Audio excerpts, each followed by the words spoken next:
Hi, this is Melusi Jalambi from MelVee Video Productions, a divine voice out of Africa. Thank you so much for taking time to watch this channel. We do try our best to give you the best of what Africa needs to hear.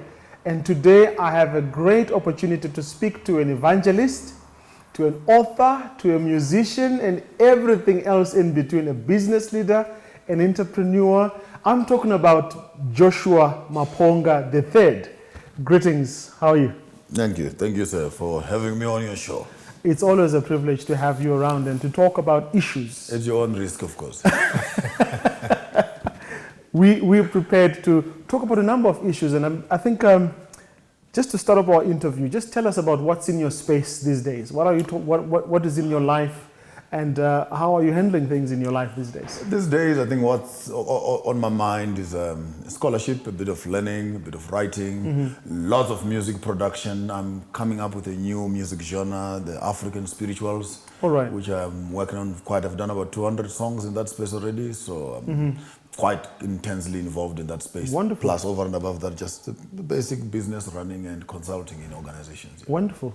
Now, you, of course, are an evangelist, a preacher. We've done quite a lot of work with you as MelVee Productions. And today I thought we would pull out some of the very key issues that are plaguing our societies, whether in Africa or globally, and even within the church. And let's have a dialogue and talk about how should we handle some of these things from your perspective, of course, according to you. You always say, according to Maponga J. The gospel, according to Maponga J. Yeah. Now, let's talk about the issue of forgiveness.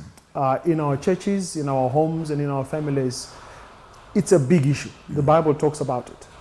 How do you think churches, families, and individuals should actually handle the subject of forgiveness? It is a key issue, bearing in mind that we are moving over into a new dispensation from our forefathers who believed everything that was said in front, and the pastor was the most educated in the community, together with the headmaster, and then came the teachers, and then everybody else. So, but in our generation now, the pastor actually, in some cases, they were least educated. Yeah. Because we walk into churches where guys are doctors and PhDs and etc. So that the era of information is fast dawned on us. As a result, the people that we are dealing with now can no longer just be given everything to swallow. In the midst of that, information has brought with it different understanding. Yeah. That different understanding has grown into divisions.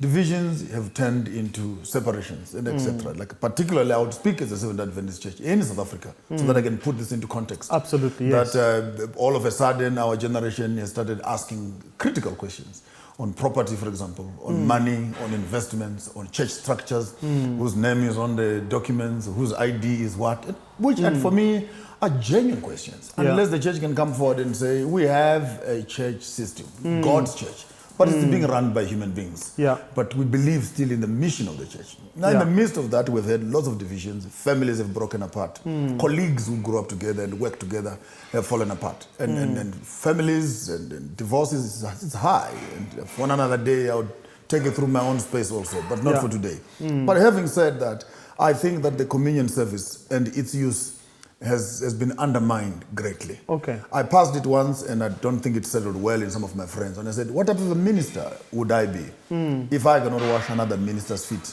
Because we happen to share a different theology, a different ideology. We share a different way of interpreting things. And our generation now faces people who have become so emotional in their divisions that it has ended up breaking the church apart. And I think the solution is forgiveness. Not to forgive so that you feel better. I forgive so that I can be free. Because as long as I keep you in prison, I must watch over you that you don't escape. Absolutely. And like someone says, if you hate someone and you don't forgive them, it's like drinking poison and expecting them to die. Yeah. You are the one who dies. So forgiving actually is liberating to you. Now, and I think the church in South Africa, like you mentioned, has really gone through a severe period of division.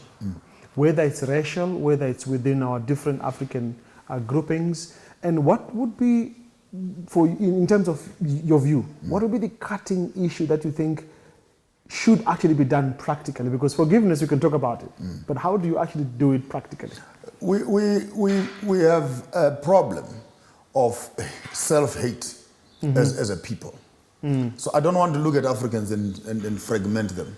Yeah. I want to look at them and put them in one pot, so that we can say, as an African people, we have a common umbilical cord that joins us together. They say in a Nigerian proverb, don't fight an enemy in the dark. You could be fighting your own brother. Yeah. Like I've said on some of my recordings earlier on, that you would find that a Shumba in Zimbabwe, who is a Banda in Malawi, he's a Sibanda in the other side, he's in Sibande, in Ngumgonyama. Yeah, it's one and the same. It's Shoko, it's Piri, it's Mtweneng, it's Kabo, it's Mkwena, Ngwenya, Kushungo, which actually these totems, in as much as people might say, hey, demonic and what in any hurry, actually we are connected by far much more intricate. If you just pick one modern African family that is functional in terms of their knowledge. Who is your father, who is your mother, who is your aunt, and who did your uncle marry, and etc. And you sit one family together.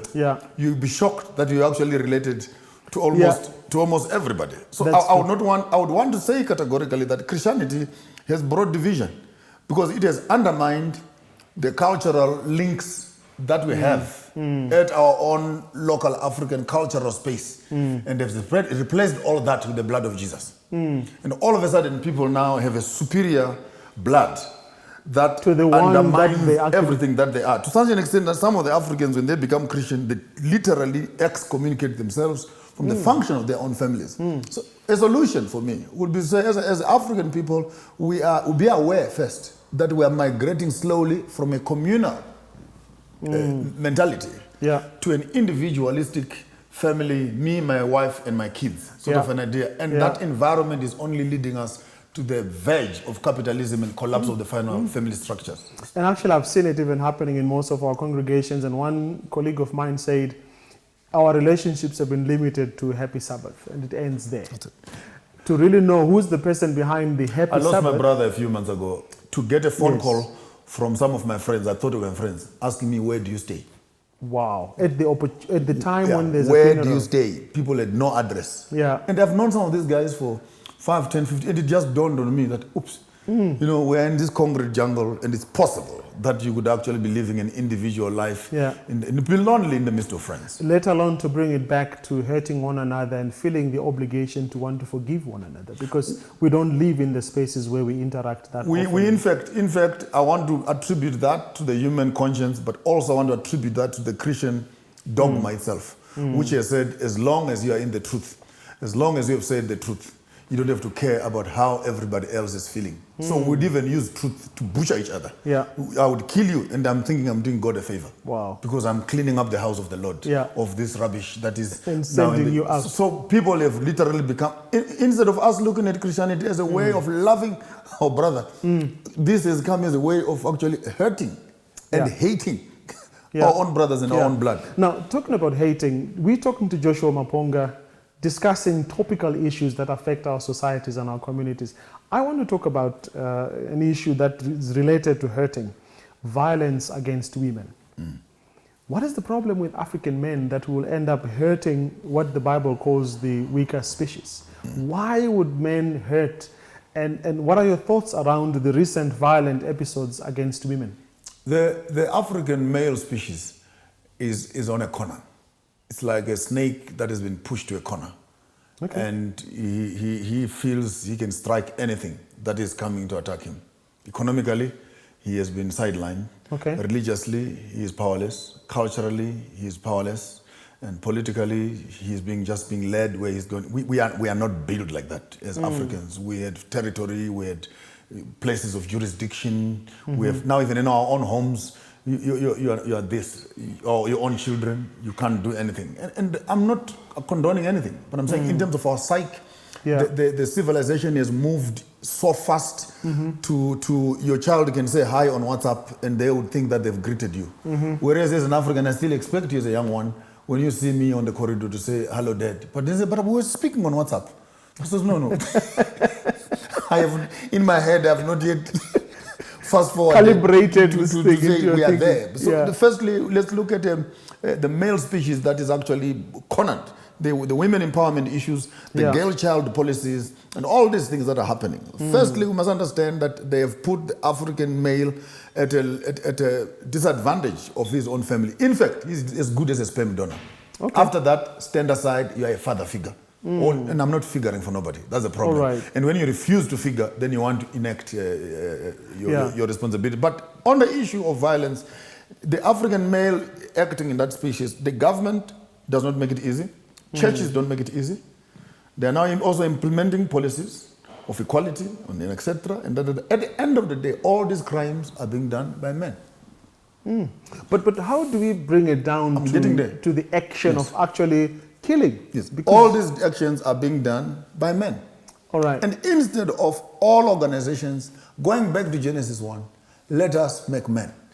All right. We have formulated women's organizations and children's organizations to talk about violence, but really who is violent? The men are violent. So maybe initially the first step will be we need to change the whole system and begin to look. I did a crime prevention in Bothaville with some of the policemen there, specifically looking at men and what is it? What is our problem, gentlemen? How can we love our issues of employment, for example, issues of drug abuse, alcohol, etc., etc. Looking at key issues that are filters and perpetrators of this same thing. So I think it's evil. It's not right that our women should not feel safe with us. But I think actually it is more dangerous when even our men also are not feeling safe by themselves. All right. And I want to look at this thing maybe more at a psychological level to say it is a crime.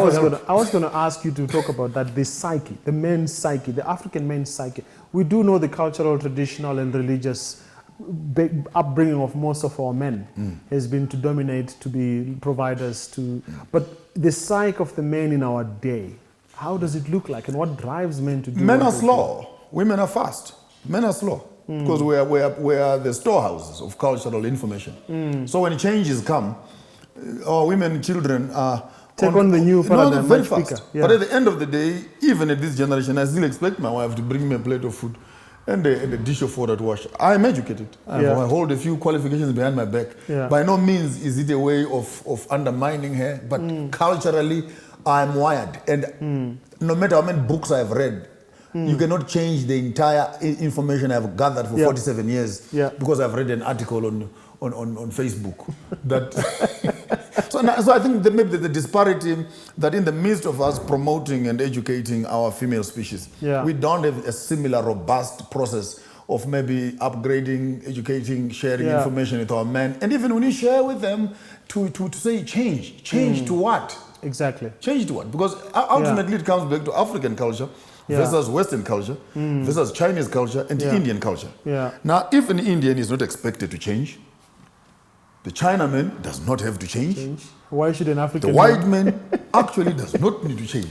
There is only one person here who must change. Then for us as thinkers, we say, maybe there's nothing to change. Leave it as it is. But let's talk about the contribution of the religious aspects to this whole situation. Some of these crimes we've seen that have been perpetrated actually are done by believers, people who believe. What is the role of religion in perhaps correcting this situation? Because the church has to be relevant on these social issues. The religious space, the spiritual space, whether it be African indigenous churches, African cultural belief systems, modern Christological movements and Pentecostal moves and etc., satanic and Illuminatis and everything, all of them put together who are actually in the business of harvesting human body parts and etc. At the end of the day, if you follow them to where they are going to worship. They are going to an altar. So actually religion is the sponsor, the chief sponsor of women abduction and all these. And next to that, the medical field, where they're using cheaper economies to harvest parts for the first world countries who will no longer have stock for that kind of thing. But coming back on religion, it is as people believe, so they would behave. And up and until we begin to teach people correctly the power of the ritual of Jesus and the blood of Jesus, the life of Jesus, being a replacement of all other forms of sacrifices, and how to apply that sacrifice at an equal value at which you can kill a human being to get that.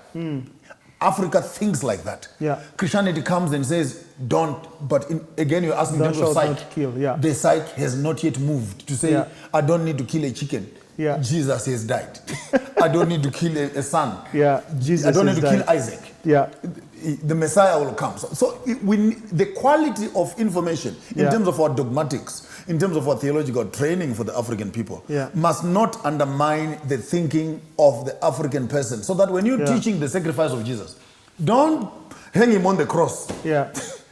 And take it the and you leave him there and say, no, he hung on the cross. He died so that we can be saved.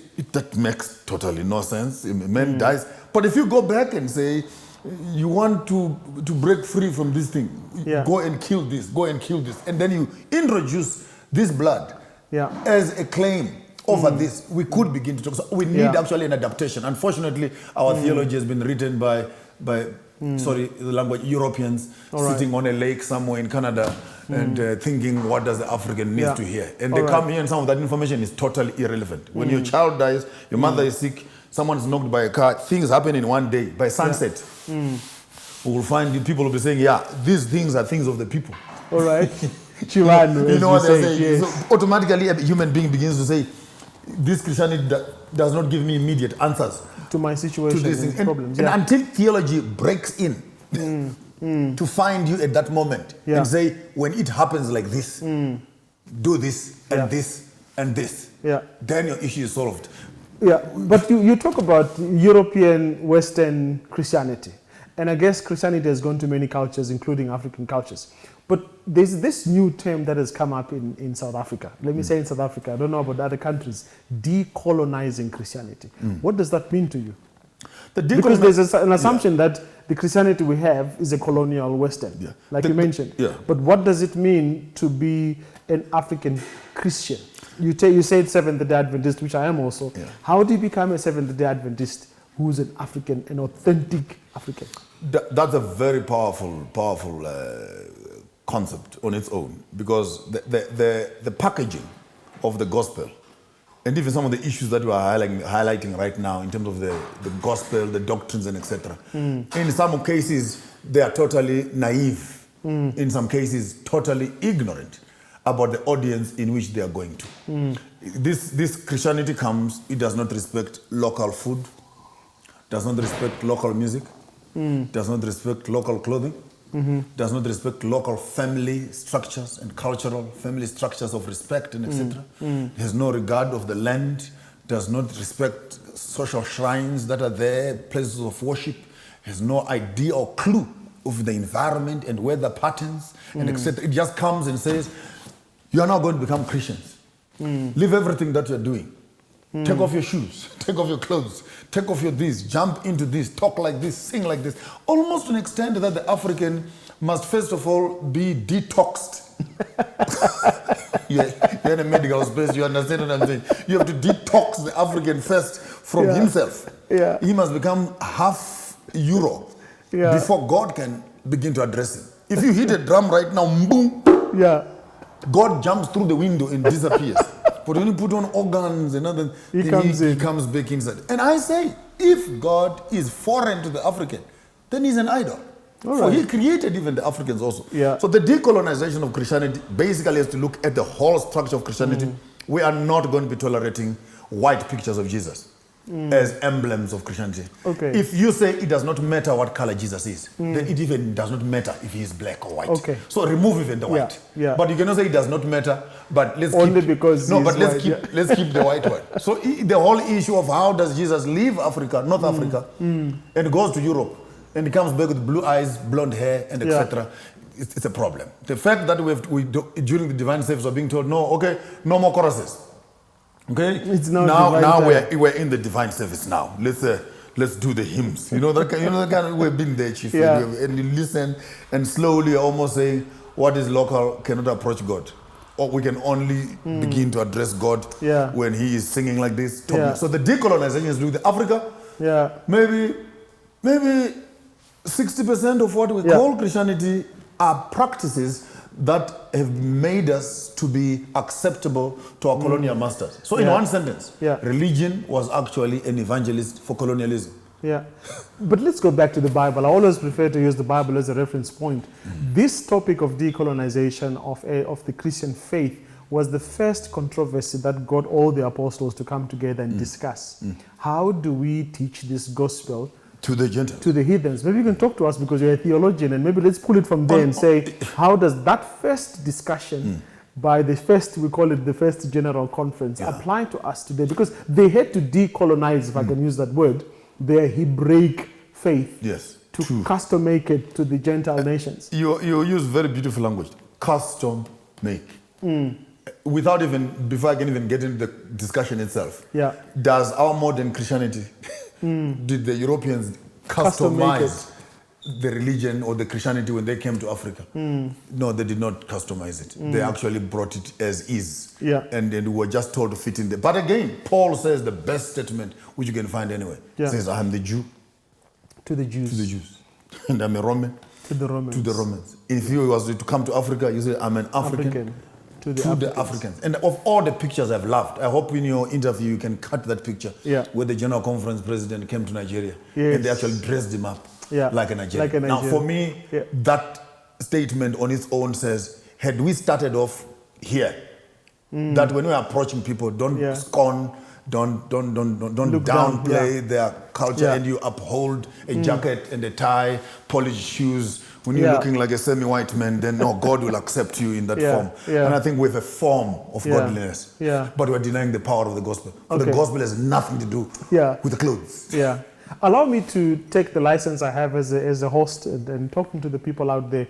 I have had this very nagging question of saying most African countries, this is in the political space, they went to liberation wars to fight against a colonial system of rulership. But when we got the independence, we retained most of the systems of governance of those colonialists. How does that change for the African religious or even political leaders who are out there who may be leading our countries? Because we changed the leadership, but the systems remain foreign. Can you believe that we are still being run by the Roman Dutch law? Do I look like a Roman? Do I look like a Dutchman? Because when before... You sure don't look like one. I wish I looked like one, but for the purposes of... But you look at the arrogance of colonialism, the arrogance of Christianity, that you totally disregard the indigenous knowledge base that you find in a place. Africa did not have prisons. Africa did not have hospitals. Africa did not have this and that. And don't tell me that when colonialists came here, they found us dying under trees. You know, so they came to resuscitate. They found vibrant communities that had art, that had clothes, that were dancing and celebrating, that had life. There's a time when our bushes were our pharmacists, pharmaceutical companies. There's a time when our rivers spoke to us. There's a time when our mountains were places of summoning God to send the water on us and rain and you walk into a space and you ignore all that. Now we have a bunch of African Christians who call themselves Christians, who call themselves political leaders, who neither have access to God or access to the money of the colonialists that they're talking about. They are literally custodians of a pot of oppression that has been given to them. And with that in mind, you tend to find that we have all actually have a frustrated African governments that until, again, we come back to indigenous knowledge. And incorporate indigenous knowledge. I was saying to Professor Nkanyane the other day that we needed to take democracy and circumcise it with a local knife. We needed to baptize this monster called democracy and include a little bit of cultural, include a bit of social. Because what is a Christian who can no longer recognize his father? And if you say you are a demon, if your forefather is a demon, then what are you? You're a son of a demon. No, all of a sudden, all of us are supposed to be focusing on white ancestors as access to God. With all respect, of course, God of Abraham, God of Jacob, God of what? But if why not call God of my father? Because for me to be here, and if God was angry with him in the past, he would have killed him. So God has a purpose for me. So if we can call on God of David, who butchered his army general for his wife and then married and what, and our Savior Jesus is born out of that lineage. On the genealogy of Jesus. And I'm told it's Rahab one of the is most... put. The prostitute, chief prostitute is put. Bathsheba is put. David is put. And all these people. And people look back at the African culture and says, I cannot mention my forefather. Because my forefather was an ancestral worship. I am not saying worship him. I'm saying preserve the knowledge of your past. When you pray to God and say, the God who has blessed the Njalambis, the God of when the nations, whatever happened, where God preserved us, and I'm here today. Absolutely. Representing that tribe. And when God looks at you, he does not see you only now. He sees where you're coming from. Absolutely. He sees where you're going. And I think for African theologians and politicians, we ignore knowledge in pursuit of materialistic, capitalistic ideologies, and we're abusing our own people. So you're talking about an indigenous Christian faith, which is authentically African and does not negate some of the good African practices that we've always had, which are in line with the biblical principles. Which, for me, if you look at Ubuntu, Chama cha Mapinduzi, Ujamaa, Sankofa, the critical fibers of African being, they are purely Christian. If you are walking through a field and you're hungry, you don't need to come to my house to ask for food. Go in the field, break a watermelon, eat, as long as you don't carry some along the way, but eat and walk away. If we're eating Mapano, even if I know it's not enough food, please, come, let's share. You'd rather refuse. Giving someone water. Cutting trees, for example, sacred spaces. In as much as people might be scared too much of making these things altogether satanic and say, no, they're demons and etc. But these were the same principles of conservation. Now we're talking conservation because it's now being written by a blue paper and the white man is talking, let's conserve Africa. Let's not put dirty water into the sea. But an African knew that you don't contaminate. You don't pee in a pool where you are drinking. You don't walk at night. You don't clean things like this because those elements in themselves, in as much as, unfortunately, they were interpreted by people who did not understand them. But I think in my old age now, when I go back into my African archive to look at these norms and cultures, I actually find that I would rather, this is honesty, I would rather deal with an African, thoroughly bred African human being. Who understands himself and his environment than deal with an arrogant Christian who knows Jesus and does not know anything else. I would rather know Jesus and him crucified. I don't care about anything else. And you look and say, you don't care about anything else, then why do you go to work? And which Jesus will take you so far away from everybody else and then he does not make you look after your own brother. Now, talking about that, and to our viewers out there, we've really been just touching here and there a few issues that are very topical to the African continent. You talk about a Christian who knows Jesus, and many of them know that the Jesus we're talking about is coming back very soon. Let's demystify that belief, because there are so many who are so heavenly and are of no earthly good. Talk to us about how Christianity and the belief in the second coming of Jesus should still make us citizens of this world, and what does it mean that Jesus is coming again for an African? I have bumped into a few problems, particularly on social media, when I mentioned the issues of people being overzealous of the second coming of Christ. And then some of my eschatological friends, particularly in the Adventist circles, say I've denied the faith. I'm no longer proclaiming the second coming of Jesus. But you did post something online that says I'm no longer, I'm no longer part of this system. And they've been nitpicking you. I'm no longer part of this system. I'm no longer, I believe in the gospel.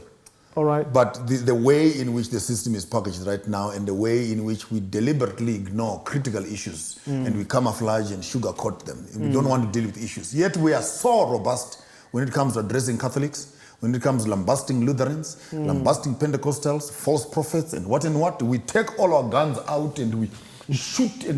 But when someone points the same gun at you and says, but you also have why are you not fixing this problem here? You are called an antichrist. All right. But going back to your context of the second coming of Christ, rather, it is our obsession with the second coming of Christ, with songs that are beautiful. Take the world, but give me Jesus.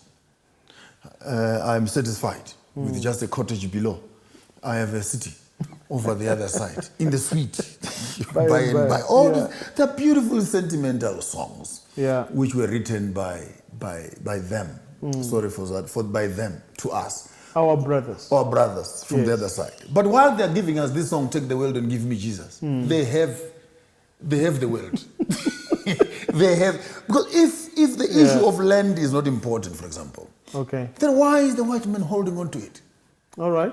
If you say Jesus is coming again and we will be okay on the other end, then why are you as a race holding on to land and giving us Christianity? It almost comes up to one conclusion. Okay. That an African is in pursuit of holiness. All right. And has forgotten that you cannot be holy in poverty. Wow. Wow. And the second coming of Christ is actually an utopia where we think that there will be a great equalizer. Yeah, an emancipator from the poverty. And guess the most painful part, Chief? When Jesus will say, you were faithful in little, I will make you faithful over much. Yeah. For Africans, some of us, we've been faithful over nothing. So how can you expect to walk on the streets of gold, live in a palace? You have never built any. And again, the book of Genesis is again some of those things, because it says, go out there, have dominion, have power, run the world, do it. Heaven, let heaven be a reward for a good life on earth, not an escape from poverty. Some people are really looking for Jesus to come back. Ask me why. They're owing. Okay. The house is not paid. The car is coming to be collected. You'll be embarrassed next week when children are dropped out of school. So he is kneeling and says, Jesus, come now. Come now. Can we begin to teach eschatology as a way of evading our responsibility? That's my qualm. And I'm saying, as an African theologian, I'll be responsible. That maybe we need to reduce our excitement on the proclamation of the second coming and increase our responsibility towards ourselves and towards each other. All right. Let God find us occupied. But we cannot make occupation a profession. All of a sudden, we're just waiting. And because we now have accepted this truth, he must come next week. And everybody else who has not accepted it must go to hell. Okay. That's evil in its own sense. That cannot be right. And I was actually thinking about occupying till I come, being excellent in whatever we do. And how much little is little when Jesus said he who is faithful over little. I mean, that little for me might be billions and billions of worth of investments. And by the way, the original patriarchs of the Hebrew faith, the Bible says they were not poor. Come show me one. I said it the other day, I almost got killed, and I said, God has never used a black man, not a black man. God has never used a poor man, except for illustrations. Like someone was saying, no, but I laughed my heart out. This one is saying, no, but in the Bible, Lazarus was poor. I said, which one? There are two of them. There's the Lazarus, the brother of Mary, and Lazarus, who was in a parable. So which one are you talking about? He says, no, the one that is in a parable. I said, okay, let me start teaching theology. That was a story. It's not a real person. But to him, Lazarus was actually a real person who was a friend of Jesus. So he mixed the two stories where Lazarus, the friend of Jesus, and Lazarus, the beggar, whose wounds were being licked, and he made them two. So he says, no, Jesus' best friend was Lazarus. The poor so we actually have developed what we call a theology of poverty. So let's break it down and really make it clear. And I want us to finish our discussion on that point. So we know Jesus is coming. That's not a myth. That's a reality. That's what the Bible teaches. And we believe we're living in the very last generation, the last church, as we call it, Laodicea. So we do know that he's coming. But to demystify his coming, you're saying we should be actively involved. Let me actually throw in a spanner into the works. Okay. And say, but this will be new theology to you, but it's fine. No, let me hear it, because this is about discussing issues Let's talk as you about see them. The third coming of Jesus. The second one, I want to twist it all together. Okay. The first one, he came, he died for us on a tree. The second one, he must come in your heart. All right. Then you can wait for the big arrival. But for us to all of a sudden rush for the clouds to open before we accept him in our hearts, are we not rushing to a place where we are even not going to be there myself? I think in fact, that was the context of that article that I wrote that day. That how can we be talking about rushing to heaven? In fact, it is the reason why I wanted us to demystify his coming and say, can we talk about what his coming really means? Firstly, let's allow him to come into our hearts as his own gospel, the kingdom of heaven. He's amongst us. He wants to have access into our lives, and etc. And if he can be in us, Jeremiah then says there will be no need for any man to tell another man about God, and etc. And then we can all wait for this Messiah. But that's what he says in the book of Revelation chapter 3 when he talks to the Laodicean church. Behold, I knock at the door. Whoever opens. So it's not the second coming. There you go. So yes. I know Paul mentioned it, because some few scholars out there would want to rush back and say, but Paul says we're waiting for this second coming. We can go back to the academic space and demystify that second. It's in context with what? But in the real sense of preaching the gospel, now that the Messiah has come, he has died for our sins. The second coming has to do with us taking this Messiah from a tree into the hearts of the people. Then we can take him into the clouds on the sound of the trumpet. Then, for me, that makes logical sense. Therefore, our theology of second coming must first of all deal with emancipation of people from poverty, degradation, disrespect, and etc., into the light of existence. And let the second coming and the third coming, whatever you call it, be the ultimate collection of the children of the kingdom.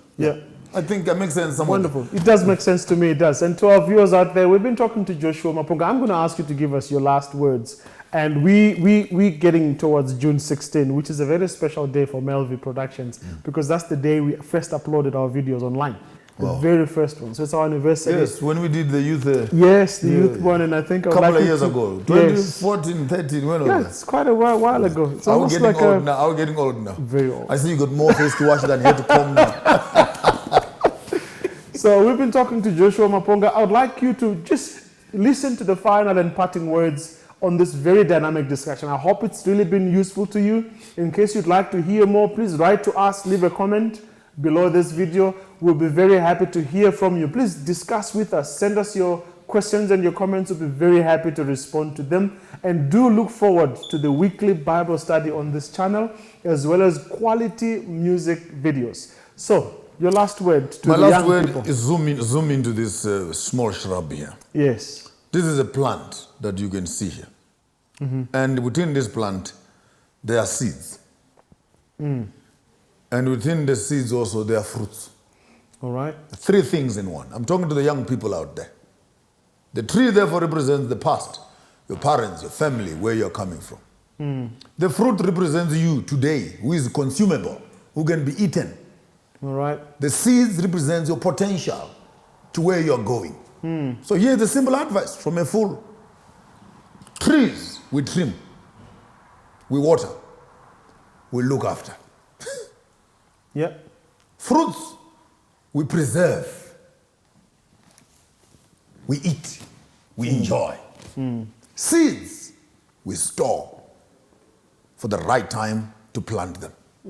And if a young person gets confused about those 3 elements that I'm trying to share with you, then you find that you are doing with the seed what you must do with the plant, and with the plant what you must be doing with the tree. You are watering the seed before it's time. It's a whole mixed masala. So you look at yourself correctly and say, your parents now have a good understanding of the background where you're coming from.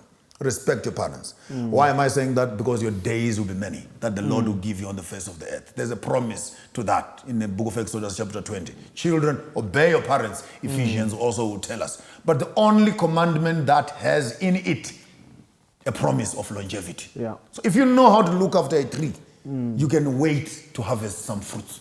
And now that you are a fruit, you are beautiful. You're looking nice and sexy, as they say. Do it, you know, and then you're looking the part, you know. Can't wait to put on the nice things and appear so that people can say, wow, there is so and so. Be careful. You are just a fruit on the table. Someone might just grab it, eat it, and chew it, and throw it away.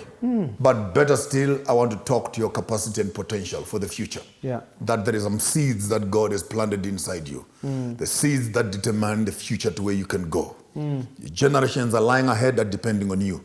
You are the direct connection between the past that you understand and the future that you don't know. Connect those 2 points very carefully inside yourself. Every decision that you make today will determine the future of your own children. Please, for this June 16, stop drinking, stop smoking, stop nyaope, go home and look after your mother's garden. God bless you. Wonderful. Thank you very much. I almost talked about the oranges in the seed. How many are there? You can't count. Can't count them. So your future is as brighter as you would preserve it. Thank you so much. This has been Melusi. God bless you and see you in the next episode.